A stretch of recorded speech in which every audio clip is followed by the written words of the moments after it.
Welcome to this edition of I'm Not Crazy, But.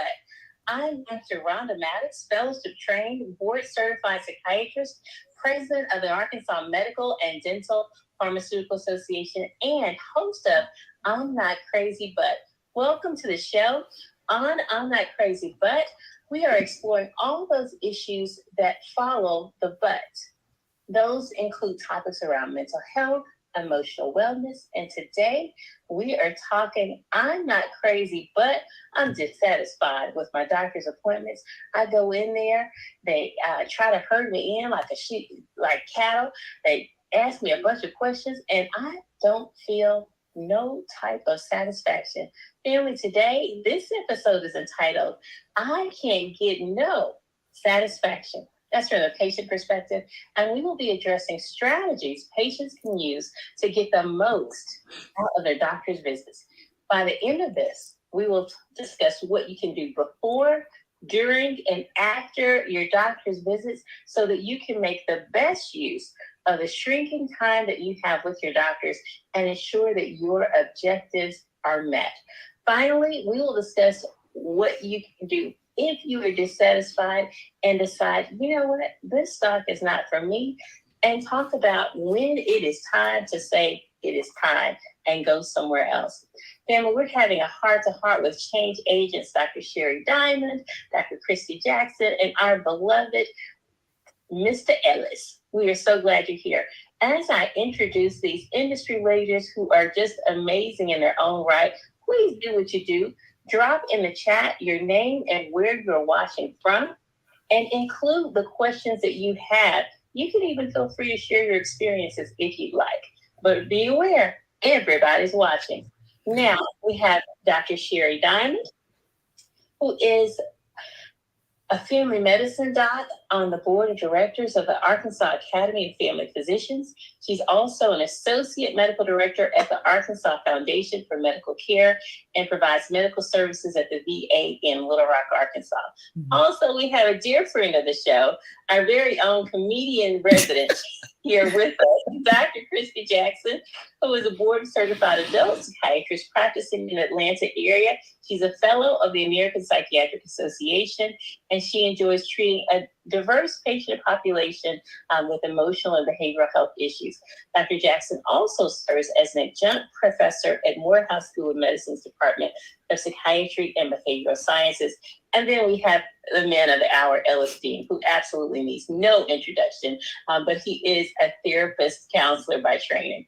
Thank you, family. Thank you so much for joining us. As you all know, the landscape of medicine is changing. Gone are the days when you get a prolonged amount of time with your doctor to talk sports and kids and family, and then finally mosey around to your health. Now you go in and it's like bam, bam, bam. Your doctor may not even be looking at you. They may be looking down at the computer because we have a whole lot. Now listen, I'm with two doctors saying this, but we have a whole lot of requirements that the guys at the top are putting on. And I know you all think of us as the big guys, but they don't think of us as the big guys. And so they're putting a lot of requirements. They're wanting us to see a number of people and to be efficient. Efficient is the word that they use, efficient. But sometimes our efficiency impacts our patient satisfaction. And then sometimes it's not that. Sometimes we just feel unheard. So we are starting, as you all heard me say, we want to talk about the before, the during, and the after. Now, all of us have been patients at some time. We probably heard about the Black physician, I think in Indianapolis, who had COVID, who even though she was a medical doctor, did not feel heard while she was hospitalized with COVID, felt like they were treating her like a drug addict. And ultimately she died. And so it does not matter what your, economy looks like, what your demographics look like. Many times we go to our doctors and we have encounters that feel less than satisfactory. Mm-hmm. And I'll just, open the floor for many times people are looking at us like you aren't giving us satisfaction. Or I'm going to say you all, because I have luxury of having extended patient visits that I have negotiated for because I'm in private practice. But many times we can be dissatisfied with us and we can be dissatisfied with them. So, talk to us about what you are seeing in that realm and how you would suggest patients do even before they go to their doctor's appointments so that they can make make it efficient. But before you answer that question, let me just say, welcome. I'm so glad you're here. We're going to have a good time. And you feel free to share your stories of things that have gone awry with you as well as if you'd like. I will start with Dr. Diamond first, and then we'll mosey on over to Dr. Jackson and Dean. What are some things that patients can do in the beginning before they see their doctor to make sure that they make the best use of their time? So I would say, first of all, thank y'all for having me on the show. This is a wonderful platform, and I appreciate the invitation to be here. Preparing for the visit, and that's the key word, really, is prepare. Understand why you're there, what you intend to accomplish while you're there. On Monday when it comes around, we'll all be in this. What type of goals, sometimes, especially if it's a. I'm going to have you pause for just a second and have Dr. Jackson answer. Are you all hearing feedback? Okay. Mm-hmm. I'm going to have you pause and have Dr. Jackson answer and see if we can circle back and have that fixed, okay? I'll pick up where Dr. Diamond left off. Is it gone? Okay, go ahead, Dr. Diamond. It's gone. I think when Ellis went on mute, it went away. But just to be prepared for what your goals are when you come. Sometimes the first visit, really, especially if it's a primary care visit, is just to get a feel. I've had patients say, basically, they were coming to interview me and not really try to get much done in terms of their healthcare on that particular day. And there is actually a diagnosis code for that. So just understanding what exactly it is you want to accomplish, having what expectations you have in mind already there, even if it means writing it down. Sometimes people come and there's just so much on their minds when you are, trying to establish care, or you've let things pile up for 2 or 3 years, and then we want all of this dealt with on the same day at that visit, that sort of thing. And then understanding your history, be able to give a good history, I think is really the foundation of a good, whether it's establishing care for the first time and understanding your family history, being able to have as much of that available to your new physician as you can. Your social history, whether you smoke or drink, even if you stopped doing it years ago, sometimes there are risks that you still have for certain health conditions, even if you've stopped. So it helps us to know better what we can do for you, at that visit to make the best assessment in the beginning. If you aren't a new patient, come with the when, the where, the why, the how. What did I take for it before I got here? Don't just come and tell me it just hurts. Mm-mm. I need to know, is it sharp pain, dull pain? Does it stay there? Does it come and go? Things like that. So be able to be as specific as you can, and succinct. Okay, succinct. Cut the fat meat and give us the nuts and bolts of what it is, what the problem is for the day. Okay, so what I heard was trim the fat, have a timeline. It's desirable to have it in writing so that you can get it out there as quickly as possible and as succinctly as possible. Dr. Jackson.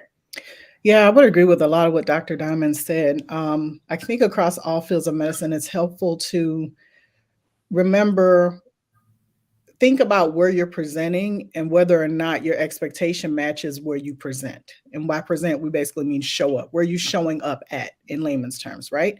So if I am showing up and I'm going to see Dr. Diamond because I need a new primary care doctor, the understanding ought to be, as she alluded to before, I'm trying to get to know this person. They're going to be taking care of me over a long period of time. It does not mean that in that first visit, she is to cover everything from the crown of my head to the sole of my feet. Right. Okay. However, in contrast, if I'm presenting in an emergent or an urgent situation, I'm going to urgent care because I've been vomiting for 3 days. I'm going into the ER because somebody stabbed me in my neck. Well, yeah, they kind of have to run through quickly top to bottom to see what can kill you first, make sure that you're not about to die.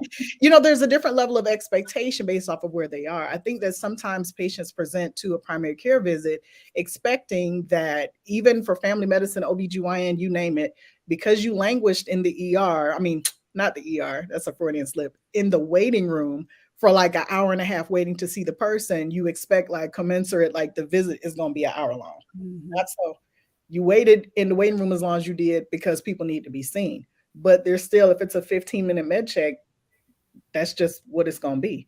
But keep in mind that if you've been sitting on some for 2 years, it might not be reasonable to expect that person to solve your problem in 15 minutes. Right. I have a good example of that. And it really, honestly, as a physician, it kind of tickled me a little bit. But I had a patient who had some skin issues going on. So I sent her to a dermatologist. And she came back to me after the appointment, all upset. Just was, as we say, hotter than fish grease, just mad because they didn't check her blood pressure at the dermatologist's office. And I tried to, explain to her, well, the dermatologists use their hands and their eyes. They're not there for your blood pressure.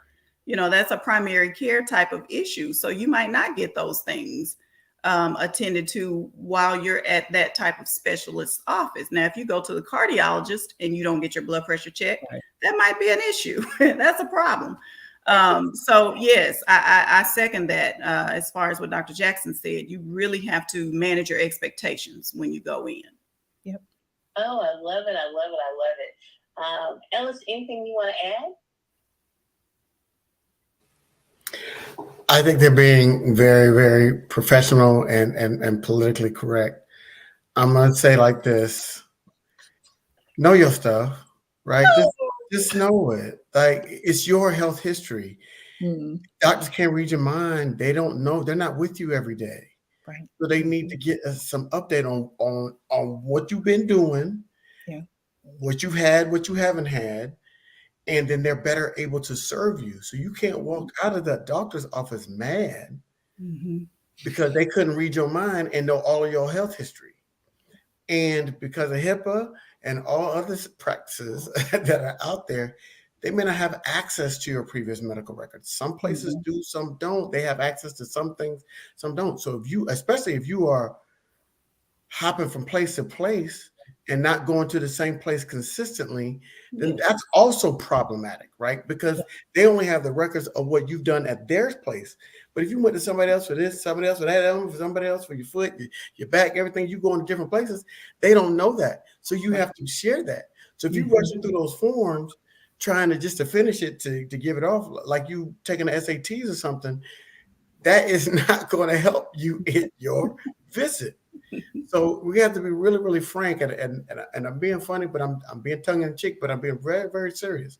And I had to recognize this in my own appearances going to the doctor's office, because I was that same person.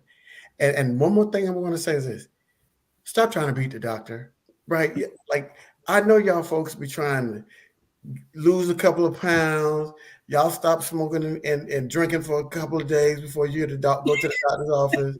I'm just and then you may mess around and get a good blood pressure, your labs come back good, and you're like, I'm good. And you're about to go back to the bad habits. Let doc know. Okay, let him know.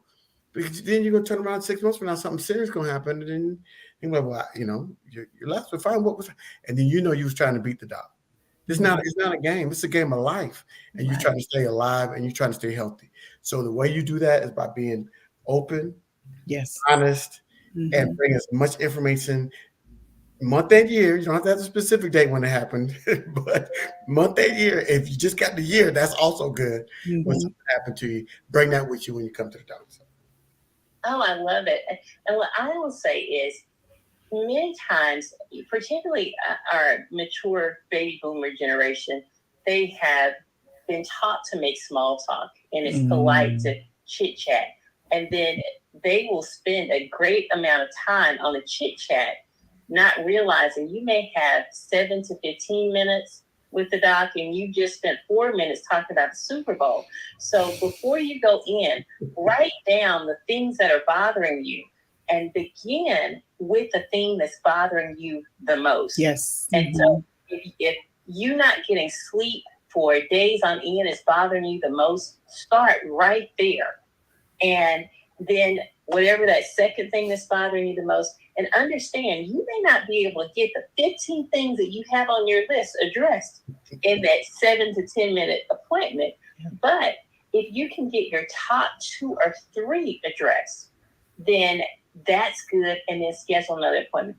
And here, the other thing is, please, for the love of God, have your medicine bottles with you. Don't go in there telling them that you take the purple pill and the triangle pill and the trapezoid. I have not seen every pill on the market. I really haven't. And so it would be really helpful if you bring all of your pills with you.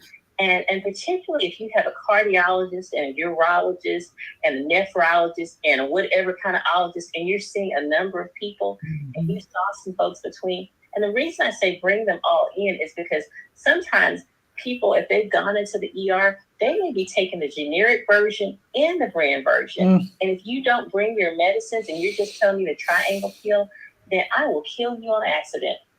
That's not what I want to do. And now, lest you think that we are beating up on you, let me tell you, I've been a Rhonda patient before. My first year interning, I went to the ER thinking I was having a heart attack. Lied to the doctor when they asked me how much coffee I drank. I said, so I doubted. It was probably like 2 pots a day. I doubted back and said a pot a day because I thought that was sufficient. His eyes got big, and I was like, well, maybe I should have told him a half pot. So, Because you wanted a heart attack and not an adverse reaction to caffeine. I don't understand that, Dr. Rhonda.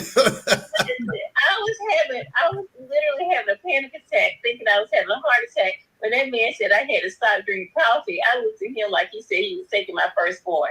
There was no way I could do that. But I say that to say I understand that you want to make a good impression on your doctor, and you don't want us to think that you're crazy or foolish or whatever. Yeah. But save that for your girlfriend, your mom. Tell your doctor the truth. Yes. Because we trying not to kill you. Okay. And when things don't start and when things don't add up, we're going to come back to you and we're going to ask you the same questions over again and give you a chance to get it right. Something isn't adding up. I need you to tell me. You're not taking the medicine because you had a side effect. Tell us that. Yes. Because we'll go up on your medicine at the visit thinking that you're not. And when your kids finally talk you into taking that medicine, then it's too much for you because you weren't taking it to begin with. We want to stair stepping you up, but you over there lying. And I'm not judging you because, like I said, I've been lying too, okay, in the ER. I understand.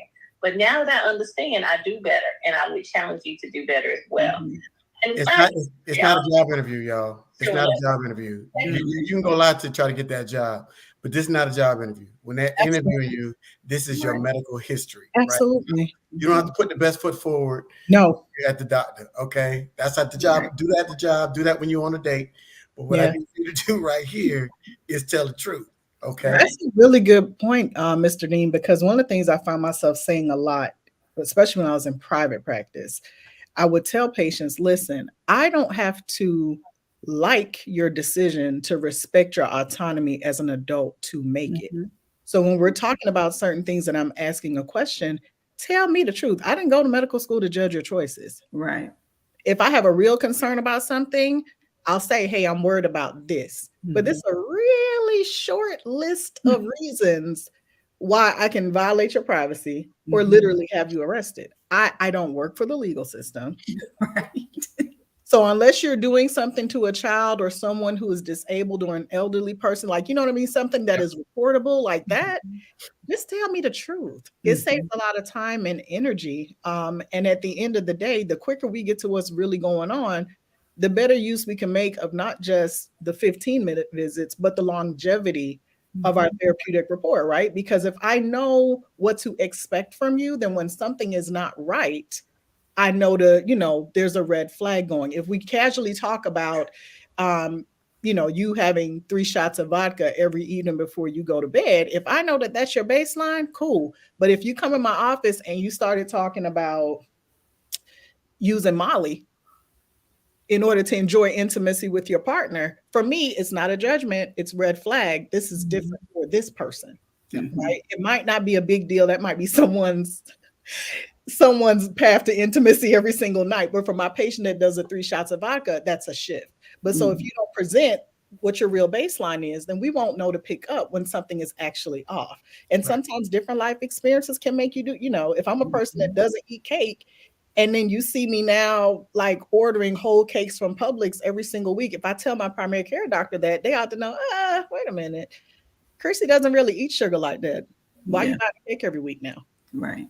Even if I don't bring it up, then the doctor will know to at least ask. But they have to know your baseline first. That's really a point. So in summary, before the visit, we're talking about preparedness. Okay, having your timeline down, identifying what your objectives are before the visit, and then I'm going to throw in showing up early, right? Because if you can't find a park or there's whatever, and then you show up 40 minutes late, and even though you drove a long way, there may not be room for you in the end, and then you're gonna be hot, but hot as fish grease, as Celestine said. So showing that preparedness of leaving early and all that stuff, and during the visit, telling the truth, having your medicines reconciled, so bringing the medicines, and then having a timeline for what's what. Anything else before I move on to what to do after the visit? Yeah, I got one more thing. And you did such a diplomatic job of saying have your list of things in order. I'm going to say stop symptom stacking, right? Okay. Let's call it what it is. They're not dead. They can't do 5 years of ailments in 15 minutes. Okay. I'm saying for y'all because I know y'all can't say this. So thank you. So have your one thing that you came in for that day. And then if there's time, you can say, well, doc, I have been doing it. If they ask, is there anything else that you experience? But really, you can't go in there with a list of symptoms because it all could be unrelated. And then you might have to have 5 different, and then it's overwhelming. It's overwhelming for the physician. It's overwhelming for you because they got to go through the history of that particular ailment and when did it start? When did you get? They don't have that. 1, maybe 2, but don't go in there and stacking symptoms on top of each other. Well, doc, my foot was hurting, and then my back started hurting, and then I started having indigestion in my head. Oh, what was first? What's most important to you? What do I need to? So it's a lot because doctors they what they have in their mind is a treatment tree, right? And they got to go through it like this, or if they say this, then I could do it. So they got to go through that decision tree on every single ailment. That takes time, and then they got to go in and write that up. They're reporting. Right. So don't stack your symptoms. Come in there with that one thing, which is why you should see your doctor more often. Don't wait. Don't delay. If something is bothering you, don't sit on and say, well, I drank some ginger ale and then went away for a minute. No. Go in there. It's okay. Get it done. Get it checked. And to that, I would also add when it comes to medications, supplements are medications. Okay. So if you are on, 5 things from GNC My that you're God. using. Something Recommended brought on the you internet from overseas. My God. supplements count as medicines, Mm. you know, and they overlap as well. Yeah. So they've got different titles on the bottle, but many of them may have the same ingredients. And I tell my patients all the time now, at some point, your liver is not going to be happy with you. Yes. And things are going to start messing up, you know, on top of the prescription medicines that you have. So you have to be very careful. When we say medicines, we mean everything that you are trying to take for any medicinal purpose. Drugs too. Drugs, yeah. It's not water. It is not food. I want to hear about it. Yes. I want to hear about herbals. I want to hear about the protein shake that you're doing now. I want to hear about the medicine that you took from your mama that did not belong to you. Right. I want to hear about the medicine that you had 3 years ago from your dental visit that you decided to start taking again. I need to hear about that because I listen, and I need, and I say this, and I say this in the most respectful way. I'm not your mother, I'm not your partner, and I'm not the police. Tell me if you're doing crack, meth, Molly, or benzos, or if you're drinking a whole lot. And the reason I say that is because if you're drinking a whole lot and I give you a benzo, which I'm probably not going to do anyway, you mix that stuff together, you can die. Yeah. Respiratory depression is real.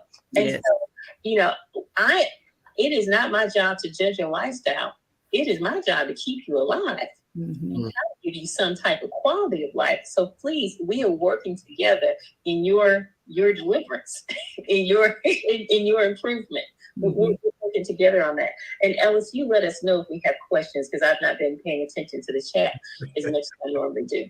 Well, you just got Dr. Jackson, a whole nother thing she could put on her career vita as a sound engineer.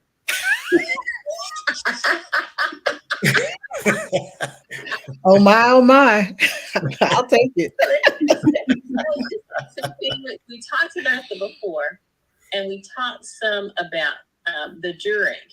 Now, is there anything else that you all want to add to what to do during the visit? And I want to emphasize, for clarity's sake, please don't come in talking about green pills, purple pills, triangles any longer. Okay? Don't do that. I would think of it. I would say to let people know that it's okay if something is not a good fit, but there's a way to manage it, right? I used to see people in the past who, I worked several years at the VA as well too, Dr. Sherry, in Atlanta. And sometimes there is turnover, right? So there have been times where I was moved from one clinic to the next, or, you know, someone might have retired and I inherited a panel of patients. And I would meet people and they had all these meds on their list. And of course, I have to go through and acknowledge that we've talked about them. Ain't taking half the pills. Why? Because you mad at the doctor. What? Okay. But you are steady coming in here. It's tracking in your medical record. Right. If you have an issue with whoever the physician is or whatever, it's not Walmart. It's not a let me talk to your manager situation. I'm not going to make it seem like it's that. But there is a tasteful way to let the person know what your concerns are. It's not berating the receptionist or the front office staff. It's not filing a congressional complaint. But there's a way, even at the next visit, first 2 minutes, hey doc, if you don't mind, I want to just address something that happened. The last time I was in here, it kind of seemed like up. I just want to bring that to your attention. It's not judgment. You're not that person's boss. But at the end of the day, remembering that that individual is a human just like you on planet Earth. We had a running joke. The last time we had this show, I had a sick kid in the background. And I got off of this and worked. So at the end of the day, someone can have an off day. But sometimes if you give them the benefit of the doubt, just let them know, hey, old folks used to say, let somebody know their slip is showing. You know, they gives them an opportunity to know, hey, something that I conveyed or the way I handled somebody might not have been well received. I've seen people recently on the telehealth platform where I could read the note of the last doctor and tell that the patient going to come on and tell me they didn't like the other doctor. Just from reading the note. Yeah. And I don't say anything about it. I just like, hey, I'm Dr. Jackson. How are you? What brings you in? Well, the last. And in my mind, I'm like, yeah, I know. I read the note. I could tell that you probably didn't, So if it's somebody you're going to be seeing long term, just carve out a second or two and just bring it to their attention. It may or may not be a talking point. It might be the person just looks at you and says, okay, thank you. And then that's that on that. And you need to be okay with that. Right. Because just because you don't like them don't mean they don't know how to practice medicine. Well, there's a saying that says hate or spite is like drinking poison, waiting for the other person to die. Yeah. Okay. So you can not take your medicine because you're mad at the doctor. Yeah. How is that hurting the doctor? Right. Not at all. Okay. It's about your health. Mm-hmm. So if you're mad at that doctor, y'all either need to work it out if you can't go nowhere else, address it, or you need to find another doctor. Yeah. But you're not taking your meds because you're mad at the doctor. That doesn't make any sense. Right. And nowhere people do that. You have a bad people do that. Yeah. You get a bad haircut, what you do? Find another barber. Right. And to that point, I want to say there have been patients that won't tell me the whole truth. And then when something comes out in the wash, they'll say, well, I just didn't want you to be mad at me. Listen, I'm your physician. I don't have to go home and live with you. Not your I'm not going to follow you home. I'm not going to, I'm not checking every time you put something in your mouth to see if it's the right thing or the wrong thing. I'm here to give you basically sound medical advice. And if you need medications, prescribe the medications. Like Dr. Mattox said, I'm trying to keep you alive and also give you a quality of life. Yeah. But you don't have to worry. Like, this isn't personal. This is absolutely not personal. Yeah. Don't worry about whether or not I'm going to be mad at you, because I'm not. I got too many other patients that are coming before and after you, to spend a lot of time being upset because you didn't do something. It's not hurting me. It's going to hurt you in the end if you don't take the advice and follow instructions. Yeah. Now, one of the things that I will say sometimes is, again, our more mature, more seasoned people sometimes will forget or will not ask questions when they don't understand something. Yes. And as physicians, we are sometimes guilty of getting into I'm talking to another doc and not I'm talking to a person who may not understand what abdominal blah, blah, blah means. And so, I mean, I remember one time when I was on my peds rotation, my children's rotation, asking a 3-year-old if they were having abdominal pain. Oh my, the mother looked at me like, Peppa, what are you doing? My take. That was my take on that face right there, the LSD did. And so the child then looked at the mommy, and the mommy like glared at me and was like, sweetie, is your tummy hurting? And so sometimes in the hustle and the bustle, we will use language that you do not understand. Yeah. Please, please, please don't wait until the end when you might forget. Ask us immediately. I didn't get that. Can you put that in layman's terms? Yes. Can you try to say that again for the people in the back so that we can hear? Okay. Yeah. And as they're talking, family, I know you have great memories, but write it down. Yes. When I have a patient that comes in and they're taking notes, oh, I feel like this is going to work out. I'm giving you information and you just sitting there looking at me. And I'm like, Sugar Bee, write something down. You need to remember this. Okay. I call everybody Sugar Bee. Write something down.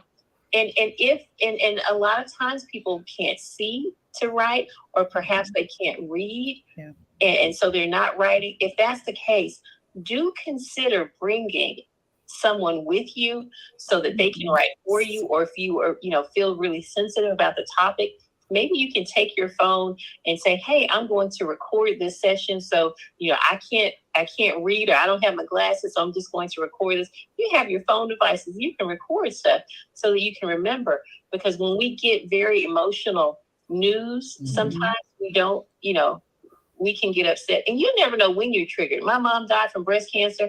I was having a mammogram. I was in that office just in my feelings, really tearful. And I didn't imagine, I hadn't pre-planned for that could happen. So anything could be going on. You may want to have someone there with you. And certainly if you're in the hospital. Yes. If you're in the hospital, family lean in. If you in the hospital, shouldn't be.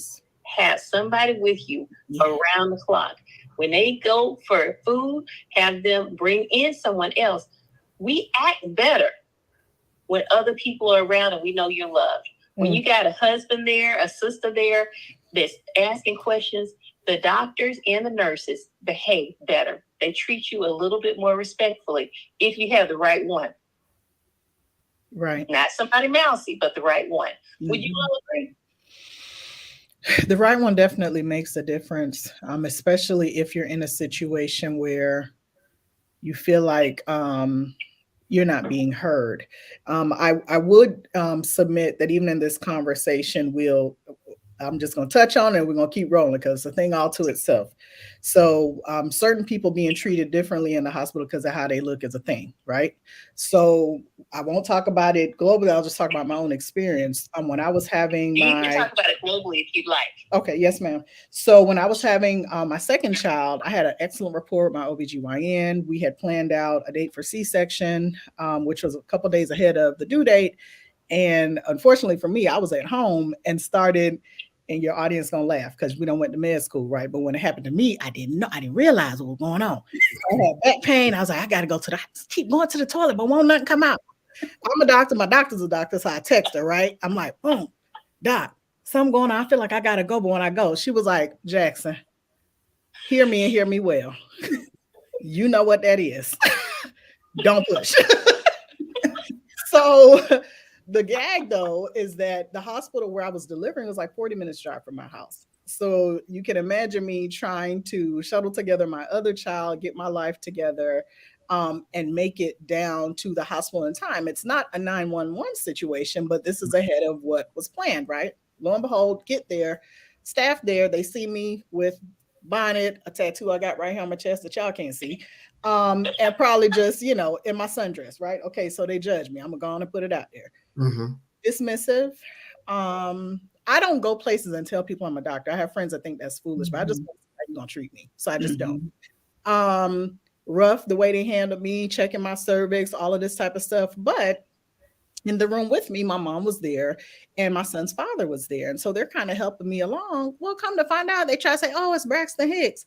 Lady put me on the monitor, old white lady. She was like, no, nurse, these are real contractions.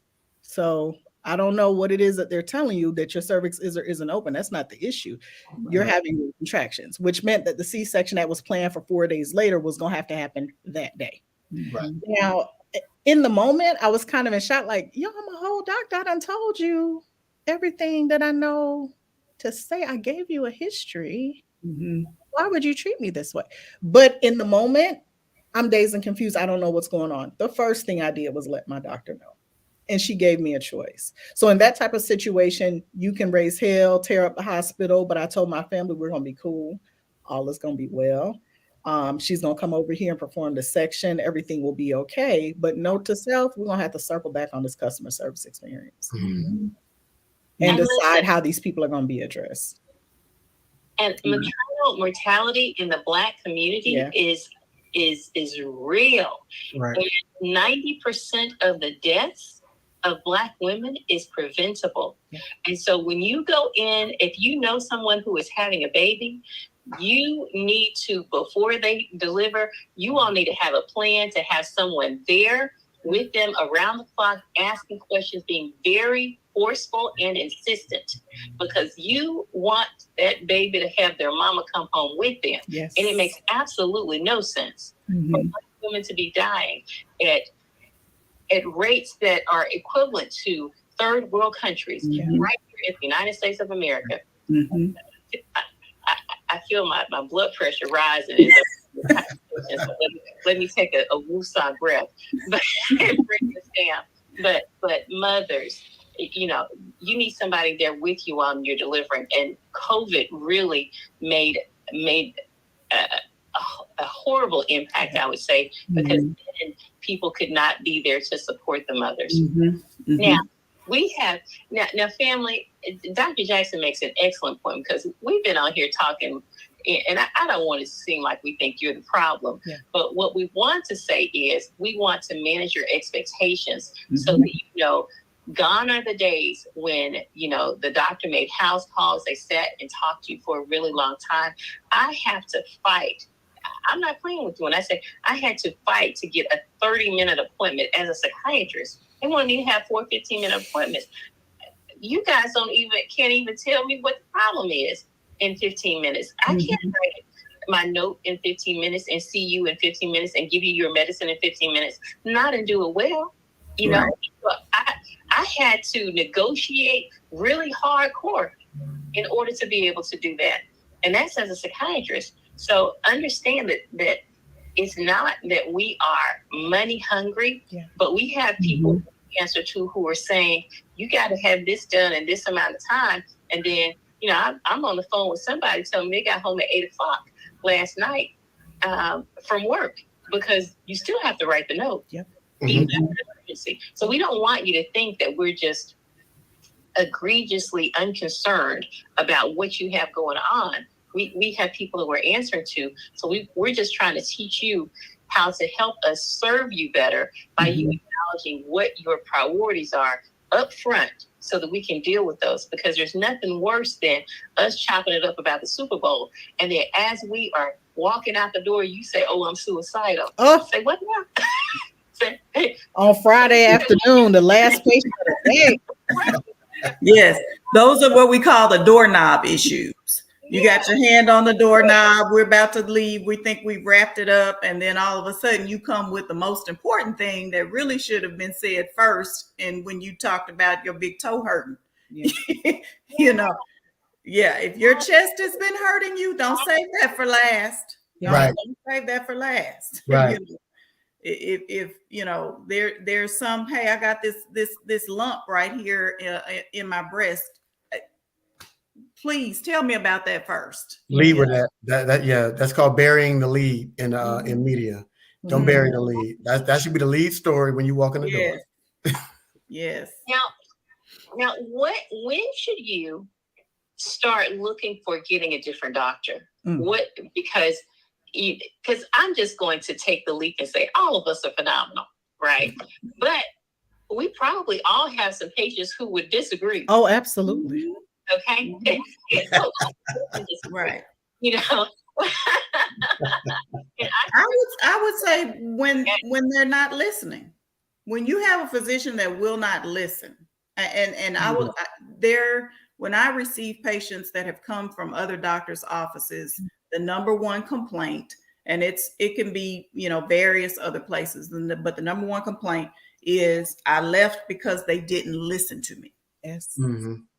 And even if we can't necessarily solve the problem in that 15-minute visit or whatever, if I have found for my patients over the years that if I have at least given them the time to speak on whatever their concern is and then come up with a plan. And many times, I will say this too, a lot of times we don't tell patients what's going on in our minds as far as next steps. And so they just think we're just saying something quick and then booting them out the door. And so I like to kind of give a little bit of a play-by-play. I like to let them know, hey, we're going to try this approach. If this does not work, we will try XYZ next, just so they know, you know, hey, I get it. I understand that you're really concerned about this, that sort of thing. But if you can't, if the physician won't give you a listening ear, because sometimes a symptom that seems minor, when you kind of dig a little bit deeper, it gets to be, it turns out it's way more what it seemed to be. Yeah. You know, that indigestion you're having, oh, that's angina. That's not just indigestion. So we need to be getting you the needs, okay? Say what? I said, and then when they say that's angina, ask them what angina What does it means. mean? Yeah. Yes. Yes. And so, I think that's probably the biggest thing. If another physician is not listening and they're dismissive of your complaints. Yes. Now, sometimes some people just aren't trusting. And I always I'm not offended. If somebody says they want a second opinion about something, go have it. Go get a second opinion. I want you to feel confident and comfortable. Yes. With what it is that you are doing. I'm not going to take offense to that. You have not taken away any of my knowledge. I can be very confident in what I have. But if you say, well, I really want to see the specialist about this. Yeah. Okay. And they may tell you the same thing. But if that's going to help you along the way to help solve the problem or make your treatment, may have you, again, more confident in your treatment. Yes. In the treatment plan that is given to you, then I'd rather you do that than to just, keep it to yourself. Go, I don't trust what Dr. Diamond is telling me right now, and I'm not taking this medicine.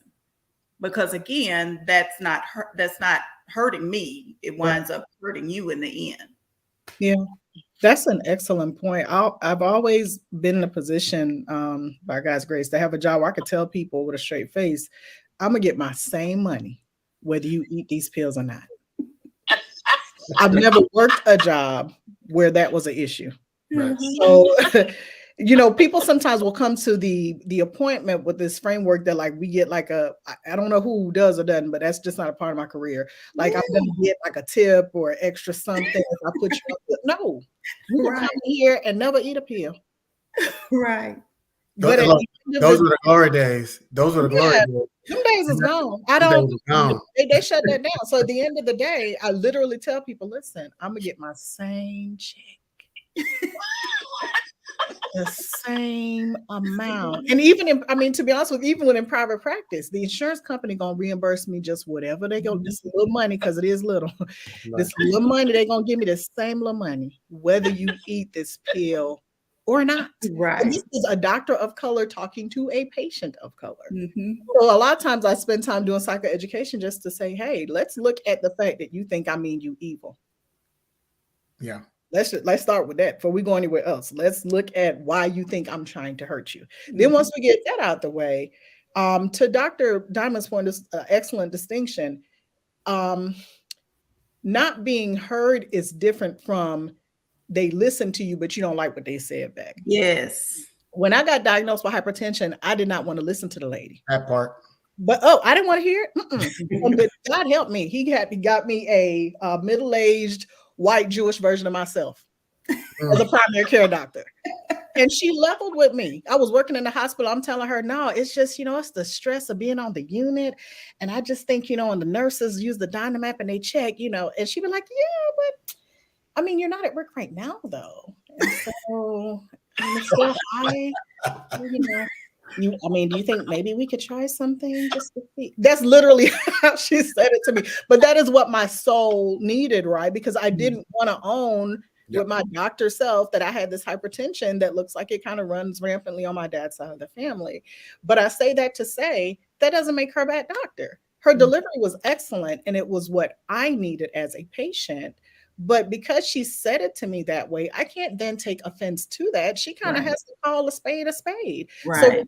So what it is, I'm not giving her a bad history. I'm not lying to her. I'm not withholding anything. At the time, she was a family medicine doc. So she was my doctor and my kids' doctor. Mm-hmm. So I clearly trust her judgment. She's taking care of my kids. What reason do I have to believe that she's lying to me about what she sees with me? Yeah. And I'm going to take what you said and add on just a little bit. After my mom died and I was seeing a psychiatrist, as a spirit-filled believer, this woman said I had depression and to put me on medicine. I felt like she had called me a crack 4-letter word. Okay. Or 5-letter word. I felt like she had just insulted everything that I was, because as a Black Southern woman who goes to church, you all know that the Lord is supposed to heal me. Yeah. And Black people, Black church people, Black people of faith, Black Holy Ghost filled people don't get depressed. Yeah. And so when she said that, and I just kind of looked at her, and I remember her saying to me, well, if what you are doing is working, then keep doing it. Well, how do you know what I'm doing is not working? Or I wouldn't be seeing you. Okay. But she had a very valid point. Yes. Because I was going to her as a medical student, trying to tell her, a person who had 20 years in the game, how she should handle me. And offended because she didn't think that I should just pray more and tell the Lord about it. Yeah. So sometimes we go in and we really just want the doctor to say what we were thinking. And when they don't, as my mama would say, we cop an attitude with the wrong person. You know? And so family, listen, we're here. You know, you may not like the response that you're getting from your doctor. That doesn't mean that they're a bad person. Yeah. But what I will tell you is, doctor, and fill in your name, whoever the patient is, you are practicing without a license. And so at least get a second opinion, or a second opinion from me because you have your opinion. And then a third opinion from someone because you don't trust my opinion. Okay? Can I do some quick interpretations? Number one, I heard doctors need to code switch a little bit, so we can't use all the big words that you would use with your colleagues or that you're going to write on the chart with the patient. So you're going to have to say, is your tummy hurting? And then you write on your chart, abdominal pain, right? That's going to be the more. Number two is, yes, believers are a strange piece, right? Because they come to the doctor, but then want to say God's going to heal them. So there's a trust issue. And basically what they're saying is they have a trust issue with you, right? Not that they don't believe that this is, because they wouldn't be in their office if they didn't believe this worked. So what doctors have to hear is that there's a trust issue here that I must overcome before we can start moving forward with some sort of treatment plan. Yeah. And then for patients, I really want y'all to understand that what Dr. Google is not going to give you all, they're going to give you what you are searching for. Google gives you affirmation, not information. All right. And so now that's good. That's say that again. Google will give you affirmation, not information. Yes. So you're going to find what you're looking for on Google, but it might not be what you need. So I need for you to understand that when you're going to Dr. Google, please don't come in there armed talking about, well, I Googled it and I got, don't come in there with that attitude. And the final thing that I'll say for my believers out there is this. God put people in Christians' lives to enhance and help them, right? Yeah. So I understand that. He said the burning bush. We can go all the way. We can go through the Bible. I read old and new. So if you want to come, let's talk about it. Yeah. These people are standing in that gap for you, right? So it was faith without work is dead. You got to have faith that God is not going to put this person in your life if that person is not necessary, even if it's to teach you, hey, I may need to go find me another doctor. That may be the lesson that you got that day. But you cannot just say, well, God's going to heal it. You say, well, God, but what's the line say? Well, I gave you this person and that person and this person, that person. You ain't listening to none of them. What do you want me to do besides come down from heaven myself and help you? Yeah. You know? Right. So I'm putting people in your life. So we just really got to understand. But that Google, I understand their algorithm is going to give you what they think you're looking for, not what you really need. And so go to sites that are dedicated. We have a good one here, blackdoctor.org, that'll give you some culturally competent information. You can go to other sites, but just Google search and stuff. You got to be careful with that. Please be careful with that. And you'll be anxious too. I mean, it'll lead to an anxiety attack.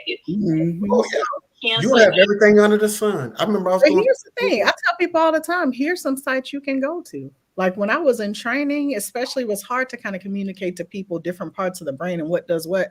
I was sending them Medscape because at the time Medscape had really good graphics, pictures that they could look at, right? That's how we learned anatomy, from touching dead bodies and from looking at pictures.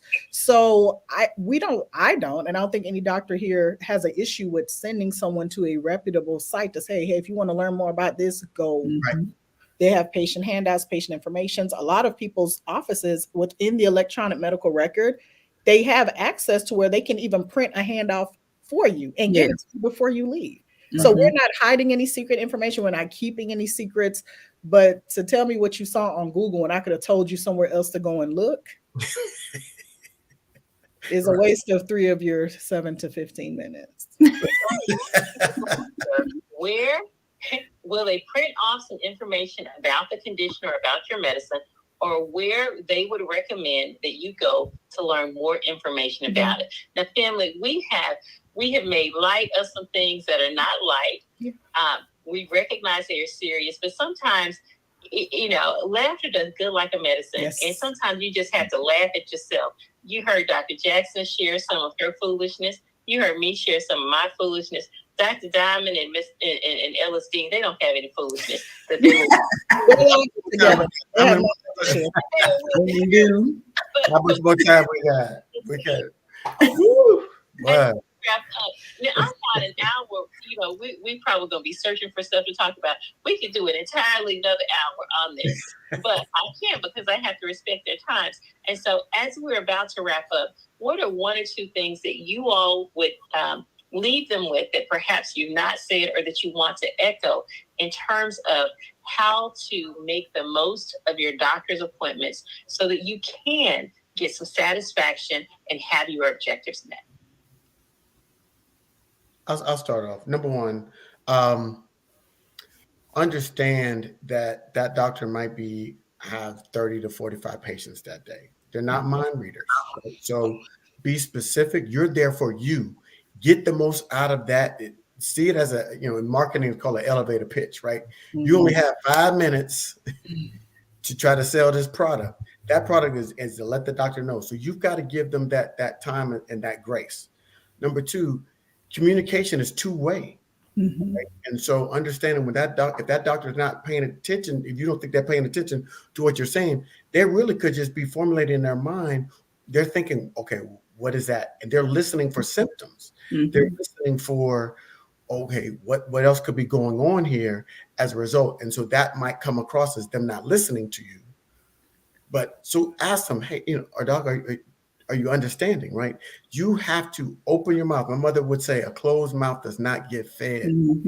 So open your mouth and speak on your behalf, right? You are your number 1 advocate. So when you come in that room, the doctor's like, okay, they basically saying, what do you need from me?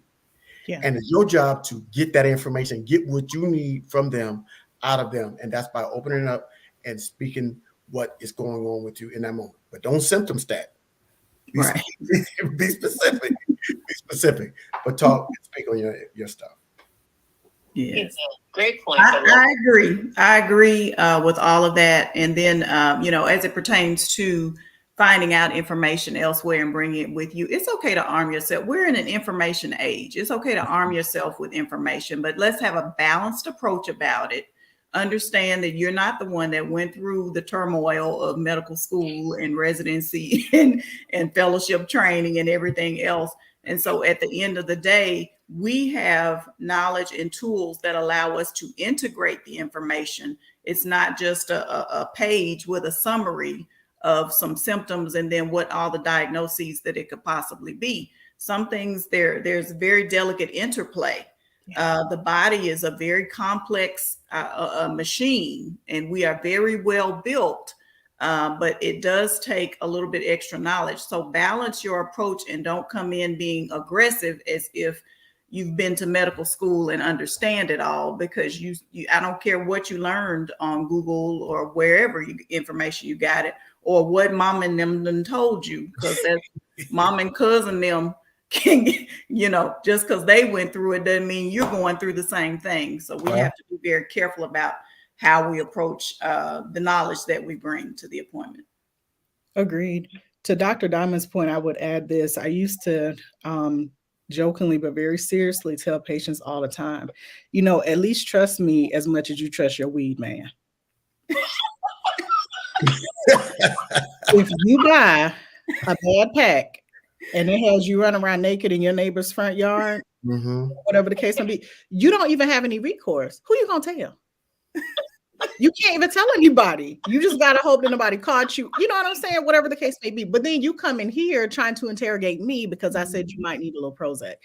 If I do something and it's proven that it's dangerous to you, there is recourse. There's a real life state medical board in every single state where people launch complaints against physicians all the time, sometimes frivolous, sometimes not. So at the end of the day, it's our job to not try to harm you. So if you feel like something has come about that has brought you harm, we live in a litigious society. I'm not saying sue your doctor because they called you obese and you are. I'm saying that just know that if something is really, really wrong, as a patient, you do have a grounds for recourse, but it's always kind of frustrating when you have individuals that come in and they trust everybody in the world but you. Everybody on TikTok, everybody that told them something at a mastermind, you know, everything they coach said, no offense to the coaches. But at the end of the day, you know, when I say trust me, at least as much as you go in, they tell you it's this, you take it, you scurry off, and you go have yourself a good evening. You don't ask the person exactly where they got it. You don't ask them, is it this color, this color? You don't know where it was grown. I used to tell people, if you didn't grow the weed, you don't know what all is in it. Right. But you're arguing with me about a pill. So just keep that in mind, number one. And then number two, I would say, keep in mind that when you do decide to take a medication, you're making a medical decision. We're documenting in our note a whole portion that says medical decision making to justify why we're doing what we're doing. But just know that when you decide to actually eat the pill, you're the one that's making the choice. It really is your body. So it doesn't mean that you don't have a right to ask a question, but just know that it's a weighty decision and we respect that, but we honor that too. We're not just prescribing you stuff just to say we did something. If you can be treated without medication, like cut calories, limit your intake, and go walking 3 times a week, we would much rather do that and give you insulin. Right. Say that part. There are a couple of things that I want to say. Because your cousins, sisters, bus drivers, hairstylists, babysitter said they took this medicine and they grew a horn, does not mean you should stop taking the medicine. Please have your conversations with us about what your concerns are about the medicine that did not happen to you that you just heard about. Don't stop taking those medicines abruptly, or you may have a seizure or a stroke or die. So talk to us, because there's some medicines you need to wean yourself. Number two, just because I prescribe the medicine and you pick the medicine up and it is on your nightstand does not mean the medicine is going to work for you. Darling, you got to open that bottle and you have to take the pill. Listen, if you have not seen me, I only gave you 1 month's worth of medicine. Don't come in there telling me you taking the medicine. No, darling, you are not taking the medicine. We know you didn't take. We can count. With us and let us know. Okay, I'm not going to judge you harshly. What I do want to know is why you elected to stop taking the medicine, what the side effects were. If it made you sleepy because I was giving it to you in the morning, well, sugar, just take it at night. Okay, and so if you tell me what the side effects are, we can manage that. But if you just abruptly stop taking it, you may be putting yourself in harm's way. Don't do that. Right. And don't come in and lie to me if you're not taking it. Stay with me. All right. So, family, I just love you all. First of all, thank you so much. Give yourselves a round of applause for staying with us to the end. I know you enjoyed it. Let me not say that. Let me say, I hope you enjoyed it as much as I enjoyed this. I enjoyed it. Family, share this. Even if this was not your cup of tea, share this, because there's someone who needs this information. And this last part that we just said, just the last 5 minutes, might save their lives. So share this. Now, let me just tell you, Dr. Jackson gave me the idea for one of our upcoming shows. We're going to have to talk about medical marijuana and weed, because I get so many requests to feel it. And I need to tell you the psychiatrist's perspective of marijuana. And y'all going to be mad at me. You're going to be mad at me. I promise you are. But I'm going to tell you the truth anyhow, because I love you. Ernestine, Dr. Jackson, Dr. Dama, thank you so much for sharing with us today. You all were amazing, as I knew you would be. I wish we could go on for another hour, but you won't come back anymore if I go on for an hour. So I'm going to let you go. Audience who's listening, thank you so much for being loyal listeners to the I'm Not Crazy But please tune in again next week, Thursday, 11 a.m. Central Standard Time, 12 p.m. Eastern Time, for some medical information that you can trust in this age of disinformation. We appreciate you, and we'll see you next week. Bye-bye.